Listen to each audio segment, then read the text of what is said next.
What's the story you're telling yourself? And how do you talk to yourself? Because a lot of times, especially if you don't have 50 plus pounds to lose, right? If we're just talking, I just want to see some body composition changes in my body. If you're stepping on the scale every day and then that's determining how you treat yourself the rest of the day because of it, and you're not seeing progress because the scale's not shifting, your body may actually be progressing and seeing some shifting, but you're focused on the wrong areas of progress. You're not looking at the things that you should be, or you're so used to beating yourself up that seeing a success or seeing a win, you're going to immediately find a reason that it's not a win or not a success.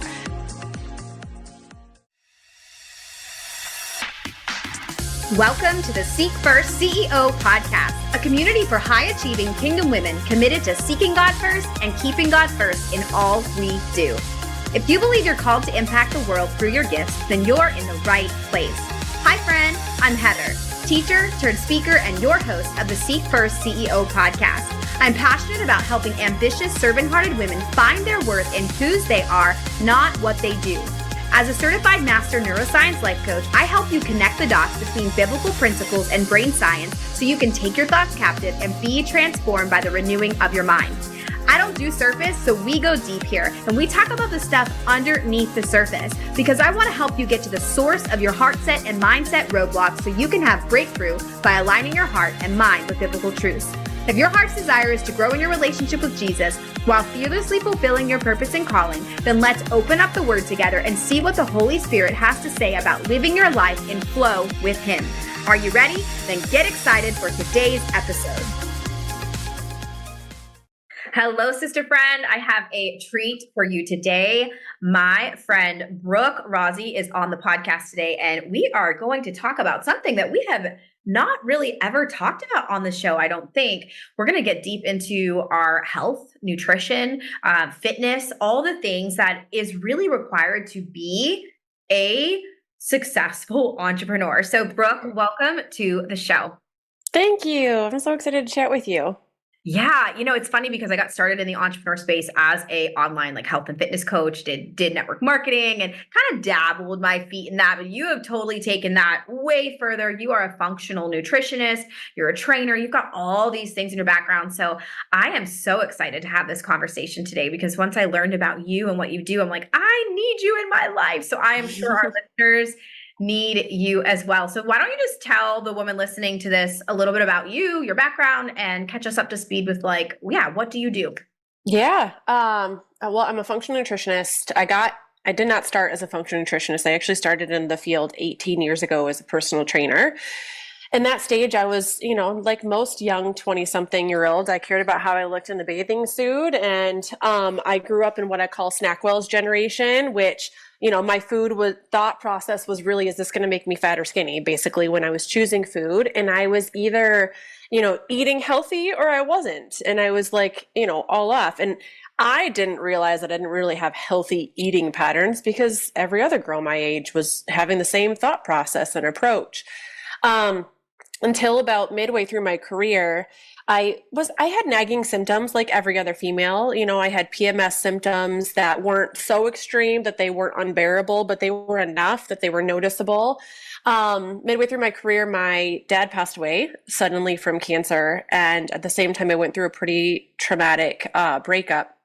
And it felt like my body just went haywire. Everything tanked. My hormones were off. I had gained 20 pounds in a 4-month period of time without really any explanation. I was already eating pretty decent, working out consistently. So it was really, really a tough period of time for me because I was going to physicians and asking, something is wrong. And everyone was telling me that I was fine. But I did not feel fine.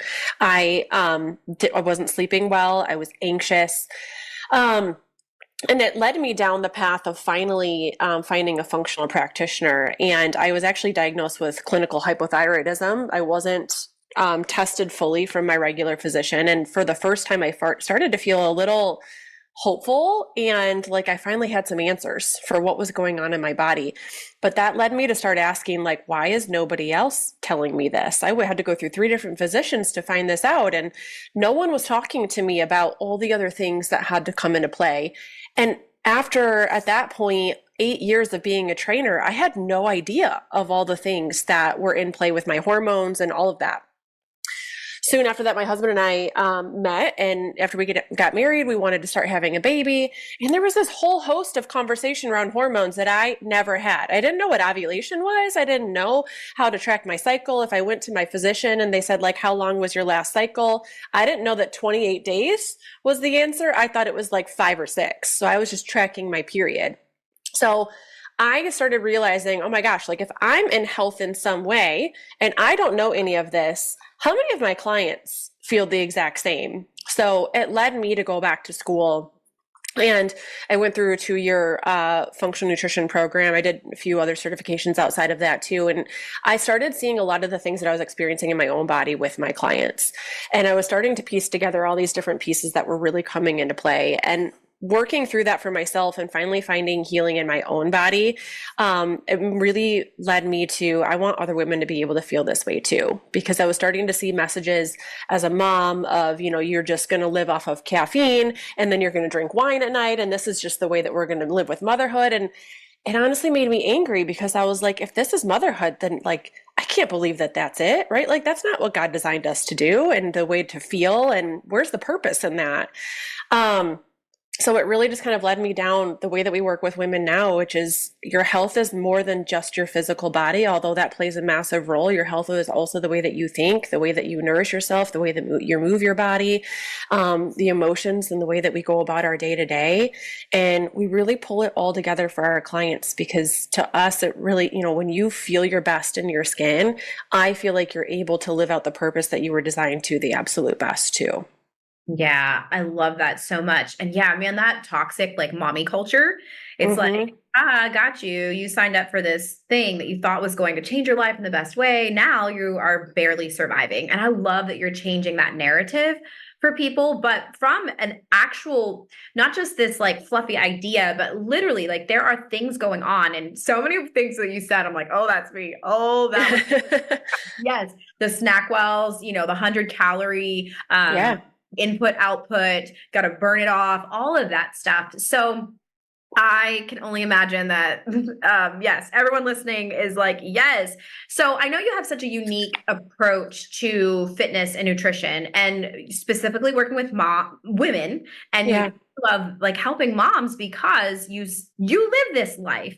So once you kind of got to the root of things, so this is me partially asking for myself. Like, I feel like it can be a little overwhelming. Absolutely. Yeah. So tell me a little bit about that journey. Like, how did you, because it's not like you knew a ton of stuff. So it wasn't like coming in from no knowledge, but how do you approach this in a way that you're not so overwhelmed that you give up? Yeah. Yeah. It can be very overwhelming. I always say, like, you can't try to go, let me back up. The best way I tell clients is, I'm at step 50. I did not start at step 50. I started at step 2, right? And a lot of times we can say like, well, I want to be at step 50. So we're at step 2, but we're wanting to jump up to step 50. And I'm like, that's when it feels wildly overwhelming because there are a whole lot of steps and processes that you need to learn about yourself and master and become consistent with before you're at step 50. So when you're working, we'll have clients come in and be like, well, I can't live the way you live. And I'm like, well, eventually you can, but right now, yes, correct. This would be very overwhelming for you and not the way that you are expected to do things. You want to start foundationally and start simply.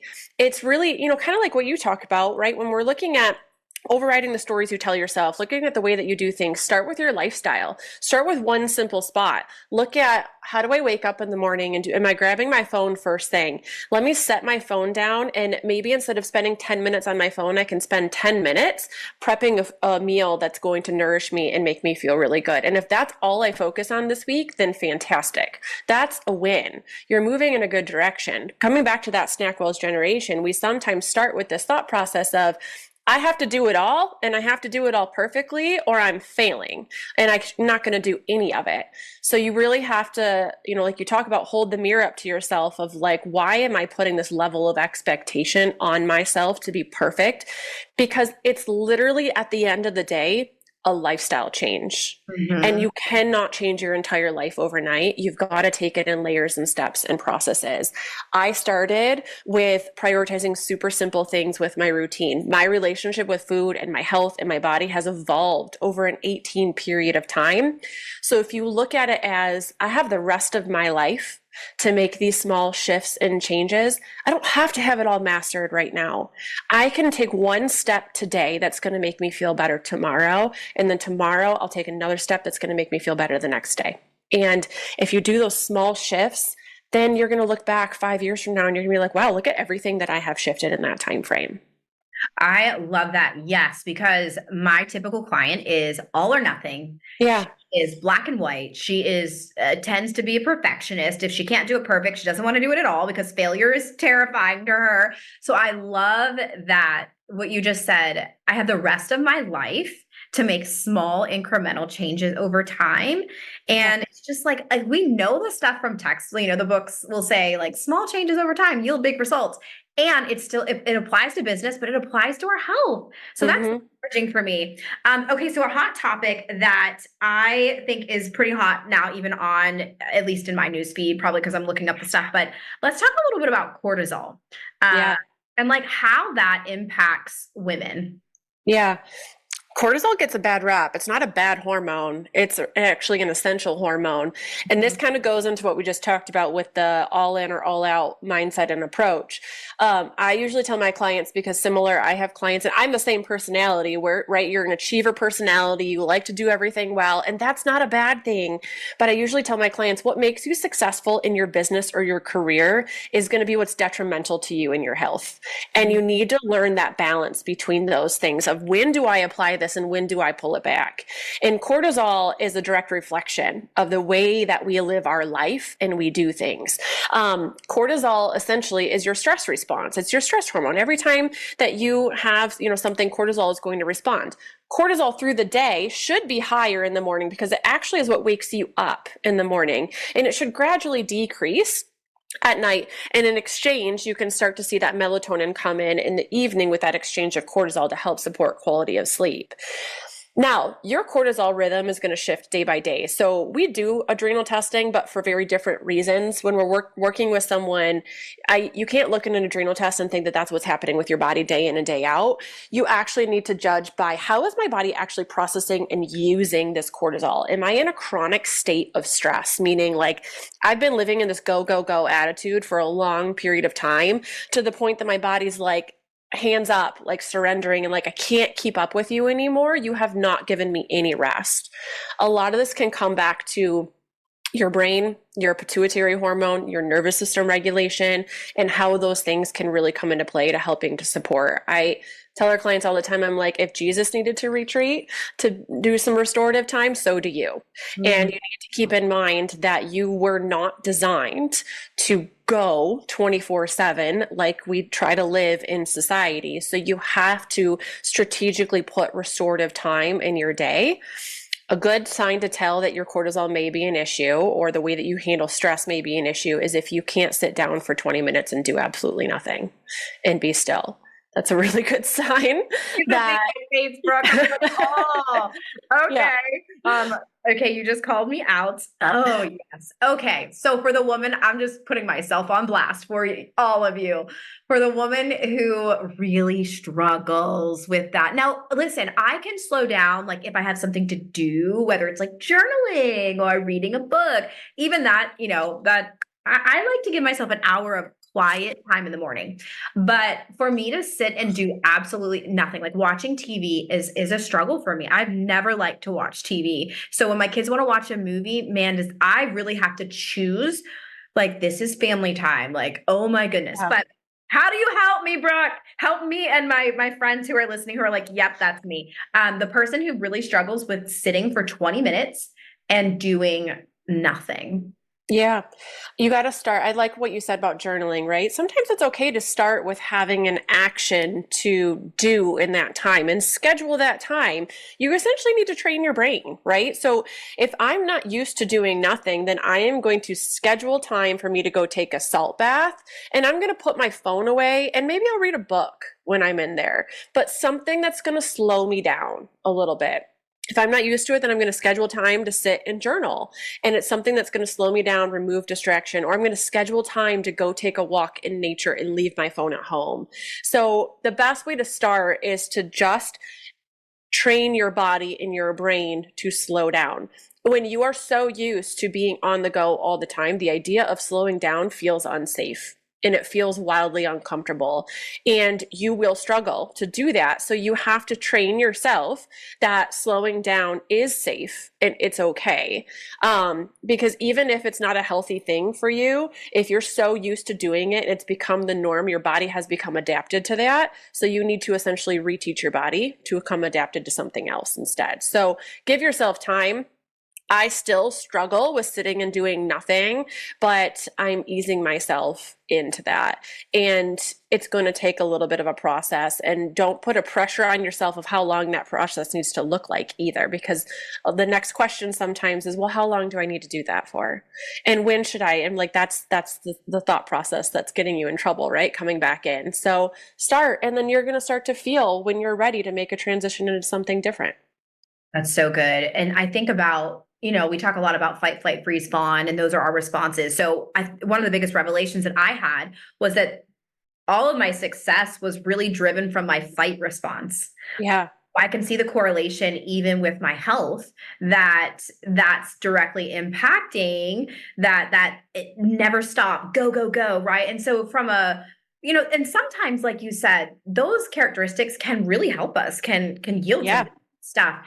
And they can be the thing. I love that you said that. That's such a revelation for me, is that could be the very thing that's impacting the opposite. Now, for someone like me, I've been working out for as long as I can, remember, is at least actually I didn't really start really consistently working out until I got pregnant, because I was like, holy moly, I gained 60 pounds. Like we can't live like this. So someone who like works out regularly, who is conscious, we're not like eating at McDonald's every day, those types of things. But they're just they're not where they want to be, or they're not seeing progress. Like, what would you tell? And I'm sure this is a lot of the women that come to you, right? It's like, we're doing all the things, but I'm not seeing the results. Where would you tell them to start? If you feel like you're doing all the things and you're not seeing the result, there's a few places that we want to look in our body or kind of assess. One of the biggest places can be that there is something deeper going on in your body. There could be something from a hormonal standpoint or a gut standpoint, or something like that happening. So that's where testing can be wildly beneficial, because it can give us clarity as to why you're feeling the way that you're feeling. And a lot of times when we do testing from a functional standpoint, it's not going to be testing that you're going to go get at your physician, unfortunately, because it's going to be more in depth. It's not diagnostic. We're really looking at overall, how is the body functioning from an optimal standpoint. So that can be one place to look. The other thing is, this is the toughest part, is we never want to admit that we're, not as consistent as we think we are, but sometimes we have to just honestly, at the simplest, assess consistency. Am I really as consistent as I believe I am? Or, I don't love tracking long-term, but this is where tracking can be powerful, because we can really see like, oh, I didn't realize every day at 3:00 I've been grabbing that thing and been eating it, right? And not being mindful around my food intake. Tracking can really bring in the mindfulness that we are thinking we have, but we don't. So it can really be storytelling in that standpoint. And sometimes making small little tweaks there can make a wild difference. One of the biggest things too is, what's the story you're telling yourself, and how do you talk to yourself? Because a lot of times, especially if you don't have 50 plus pounds to lose, right? If we're just talking, I just want to see some body composition changes in my body. If you're stepping on the scale every day, and then it's determining how you treat yourself the rest of the day because of it, and you're not seeing progress because the scale's not shifting, your body may actually be progressing and seeing some shifting, but you're focused on the wrong areas of progress. You're not looking at the things that you should be, or you're so used to beating yourself up that seeing a success or seeing a win, you're going to immediately find a reason that it's not a win or not a success. I had someone check in with me last week, and she's been with me for like 2 to 3 weeks. And she's like, digestion is improving and this is going in a good direction, but I'm not smaller yet. And I was like, hold on a second. It's been 2 weeks and you're already telling me you have these wins, but you're so used to telling yourself what's not going well that the next thing out of your mouth is what's not going well.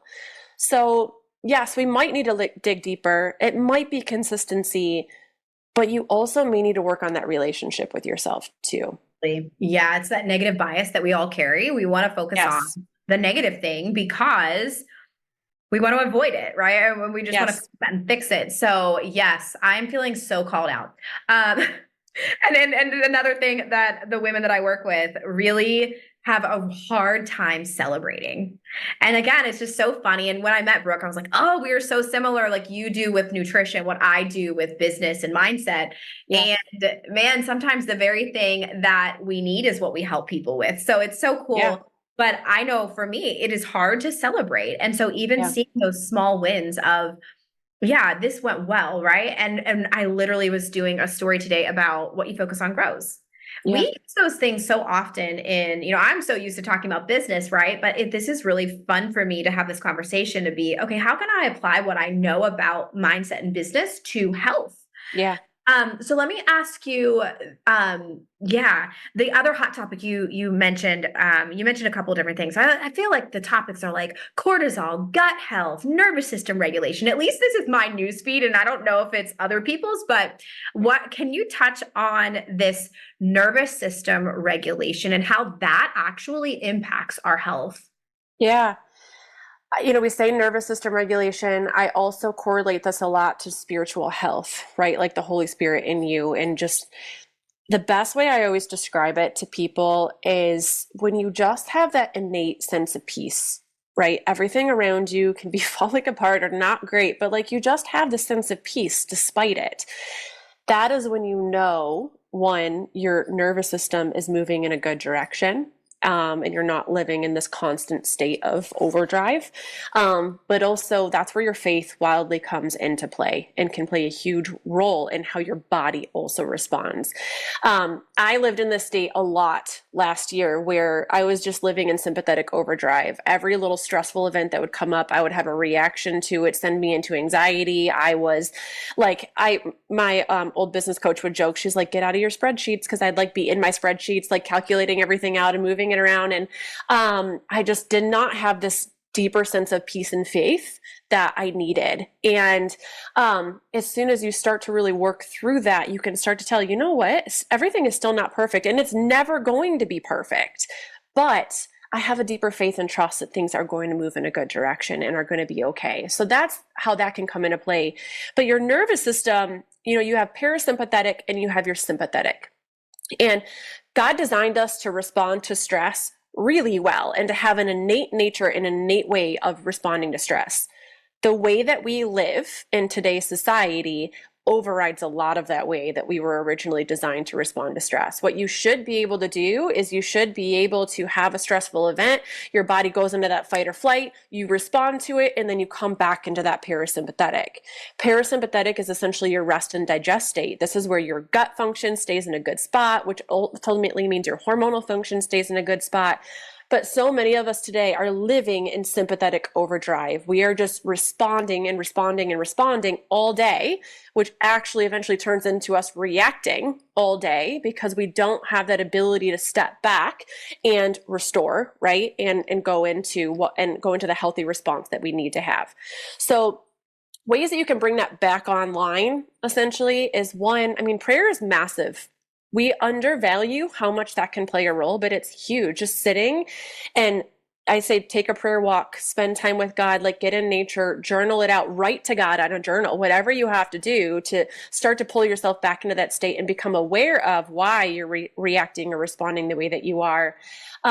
But then simple things through the day, breath work is huge. Small little breaths in through your nose, hold it, let it go, and just start to cue that vagal nerve that runs from your brain all the way through to your gut, helps cue you into that parasympathetic state. None of my clients love this one, but hot cold contrast, like doing cold therapy and then getting into hot back and forth can cue that too. Even, simple things like meditation, which sounds simple, but it's really not. It's hard to do, but just laying still and focusing on small, slow breaths and allowing yourself to just kind of process when you're in that are huge ways you can pull yourself back into that state. And the good thing about that is it doesn't require an hour-long process. You can do that every 2 minutes for every couple hours through the day. I love that. Yeah. So I think about, so Brooke and I are in a mastermind together. And we actually got to cold plunge when we were in California like a month ago. And that was my first time to do that. And that's also a hot thing that I see a lot of people doing. But can you maybe just like touch on why that hot cold? Like what is that doing for us? Yeah. So when you're in a really, when you're going into that cold water, your body's, if you've ever done it, the response. So your response is like to go into shock almost, right? And so when you're going into it and you have to focus on that breathing when you're in there, there's, breathing techniques you can do. It's teaching your body to calm when you're in that state. The temperature of the water doesn't change when you're staying in there, but your breath is what brings you back into that calm state. So essentially, at the simplest, we're teaching your body to respond to stress when you're in there. So when you go into a quick stress, you breathe yourself through it, you're training your body and your brain to respond, and you're coming out of it. So you're essentially putting yourself into an environment where your brain perceives this is not safe, this is not good, and then you're innately calming yourself down and teaching yourself like, no, I am safe, I'm okay, I'm fine. And then you're retraining that essentially. So that's one of the biggest benefits out of it. There's a lot of other metabolic benefits. It targets, what you're here called brown fat, which is more of the toxic fat essentially that, we have. And it actually does help target it. But I tell my clients, I'm like, it's not your weight loss solution, but it is beneficial to helping metabolically. You do get, when you're coming out of it, if you don't go into heat and you let your body naturally rise and build that heat back up, you actually do get a little bit of a metabolic boost in that time because your body has to produce more energy to warm yourself back up. So some of the most common benefits that you'll see people use it for. Yeah, it's so fascinating. Yes. And it was like, yeah, you really had to like catch yourself. So if you've not done a cold plunge, go do it. Try it, at least try it once. You do that regularly, don't you? Yeah, we have a cold plunge at our house. So I'll do it a couple times a week. My husband does it like almost every day. Yeah. Yeah, I was telling my husband about our experience, and then he was telling me all the things about it. So I love that. Okay. So I wrote this down because I'm like, I think as moms, as you're an entrepreneur too, right? You've got this business and this thought of like doing it all. Like, how do you do it all? What are your some tips to how are you being a successful wife, a successful mom, a successful entrepreneur from a really practical perspective? Yeah, I love that question. I'm not doing it all. That's the best answer I can tell people is like, I am failing on a daily basis, in different things, but prioritizing and really assessing like what needs to take place, what do I have capacity for, and what matters most is ultimately where I am. I say no to a lot of things, and that was in the beginning the biggest muscle I had to learn to flex was like how to say no and be okay with it, because in the beginning it was a lot of like FOMO, as we'll say, right? Like missing out on things, but I had to really be okay with like, well, no, my time home with my kids matters to me at this time of day. And I really had to hold boundaries of like, all right, I know there's networking events every single night of the week, basically, but I'm only going to commit to one. And I have to prioritize which one is going to be the most beneficial and what I need to be part of. And going to church on a Sunday is an absolute yes for my family, right? And us doing those things together. So you really have to start to prioritize what matters most in my schedule and where are the things that I need to outsource and get support with. I have a business manager behind the scenes who helps with a ton of stuff. I have somebody else on my team who helps with a ton of stuff. That's not the way I started, but as we grew, I had to sacrifice certain areas to get other help to come in to help build certain things. My husband and I tag team a lot. I think one of the biggest things from a family perspective is I really had to shift that just because I'm the mom does not mean that I am the main caretaker. My husband is also here to support. He is also a parent. Say that again. Say that.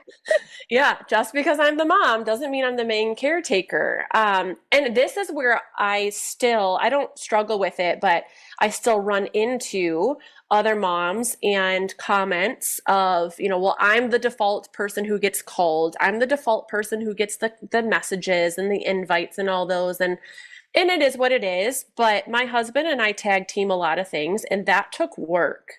It took a lot of conversation. It took a lot of weekly sitting down. Here's all the things on my plate. What are the things on yours? And asking for where I really needed support and help, and telling him, like, I know it doesn't physically look like I'm doing a lot, but I am mentally handling a lot right now. And here's some things I need you to take off my plate. And then the second hardest part of that is not micromanaging the way that they take it off your plate too, right? Letting them actually do it their way. Yeah. So I think that's honestly probably one of the biggest things that helps me go is him, and letting him come in and help, and not feeling guilt because he's showing up as the other 50% parent too. Yeah, that's so good. And I don't know if you see this a lot. I see this, I think I used to see this a lot when I was in network marketing, that there were a lot of very unsupportive spouses that weren't willing to kind of do it together, right? I don't know, do you see that a lot in the nutrition side? Because I will say, I mean, my husband and I just started implementing, like, sitting down on Sundays and writing out a meal plan, and at least just getting on the same page with, hey, on Wednesday, all of our kids have sports, so let's do this for dinner. But we didn't always do that. And so I've definitely seen some progress there for us. But yeah, do you see that a lot with your? I do. Yeah, I do. I guess that's what I'm thinking of, that woman, because I think you and I are very blessed. Yeah. We have husbands who are super supportive, and we do communicate really well, and we're willing to. What would you say to the woman who perhaps, like, just doesn't have that level of support from her husband, but she really wants to start feeling better and taking care of herself so that she can do the things that God wants her to do? Yeah, I love that question, because I think that is a reality for a lot too. And there's been times in our marriage where I didn't feel like I had the level of support, but in actuality, I did. He just didn't know how I needed the support. So that's one thing I would explore, is they may not understand why this matters to you, because especially when we're talking health, this is not anything to feel guilt or shame for, but if they have seen you do multiple diets over a period of time, they may struggle with understanding why this part matters to you. So sometimes it's really important to explain the deeper reasons beyond a scale that you want to do something, and saying, it's impacting the way I feel confident in my relationship with you, or me being able to show up as the mom I want to show up, or getting on the floor to play with the kids, right? And really explain to them, and that can be very vulnerable, but explaining why this is impacting you beyond just a scale, because sometimes that's how they view it, and they don't totally know what's going on behind the scenes for you. So I think that's one piece to explain. But the book I really love that's helped our marriage a lot, it's called Boundaries in Marriage. And it's really good. It's a faith-driven, perspective, and really gets into, like, my responsibility is within my boundary, right? Your responsibility is within your own. And I am responsible for my thoughts, behaviors, actions, feelings, etc. And you are responsible for yours, but your thoughts and behaviors and actions about what I want to do for my body cannot dictate the choices that I make for myself and choosing healthier options. And that might cause friction. And I think that's sometimes the part where we stop taking care of ourselves, but sometimes we do need to advocate and be okay with a little bit of friction being caused if you're doing it in the right reasons and for the right purpose, right? And then continue to work on that communication. Sometimes therapy is an amazing thing to go to if you need it. Yes. So I really think, focus on yourself and what you're responsible for, and you do what you can with where you're at. And maybe we don't put that on the other person. And sometimes we let those actions do our talking first if we need to. So good. Yeah. I just love you. You're so down to earth, and you're so knowledgeable. So I would love, where can our listeners, where can they find you, and what do you offer for support? Yeah. We have a group coaching realm, which is for someone who really just needs to start to get involved and really needs to start taking action, but is feeling overwhelmed with the steps and processes that they need to go. It's the perfect spot to begin. So you can start there with us. It's also a lower cost point. We really want to make functional health as available to people as we can. So it's a great place to start. If you feel like you've already been taking action and you're like, no, I need something deeper, then one-on-one is the next place to go. And we can have a conversation about the best way to work with us one-on-one. And that is where we bring deeper testing in for clients as well when we're working in a one-on-one basis. So Instagrams, I'm there way more than I probably should be. So you can message me there. It's at Brooke Rozzi. My email is hello@brookerozzi.com. Reaching out to me at either place. And you can just mention that you found me on the podcast and we can have a conversation to start. Yeah, we'll link all those things in the show notes for you. Go follow her on Instagram. She's got great content. Again, like she's my girl, except she is speaking right to me. So if you and I resonate, you're going to totally resonate with her as well. Brooke, thank you so much. Is there any like last minute little just encouragement that you know that the women you serve typically need that you'd love to just wrap this up with? Yeah, I think the biggest thing I tell women, right, is like God didn't design you to feel overwhelmed and chaotic and not good in your skin. And the more that I have learned about our body and I've gone to school and all those things, the more I've just been in awe of how like amazing God designed a woman's body. And that's what makes me so passionate about it. And I just want women to feel like that about themselves. And I always say, and whenever I have clients struggling with their selves and how they feel, I'm like, I need you to view yourself the way that God would view you. And would God talk to you the way that you're talking to yourself? So you really need to remember that you are worth feeling really good in your skin, and your family and everyone is going to benefit from you too. So good. So good. Yes and amen. Yes. Brooke, thank you so much for being here. And I can't wait to see the women who, follow you and connect with you. I know I already told her, I was like, we're working together this year. I have so much on my plate right now. Go work together. So go follow Brooke and go check her out. And thank you again for being here and sharing all of your wisdom. Thank you.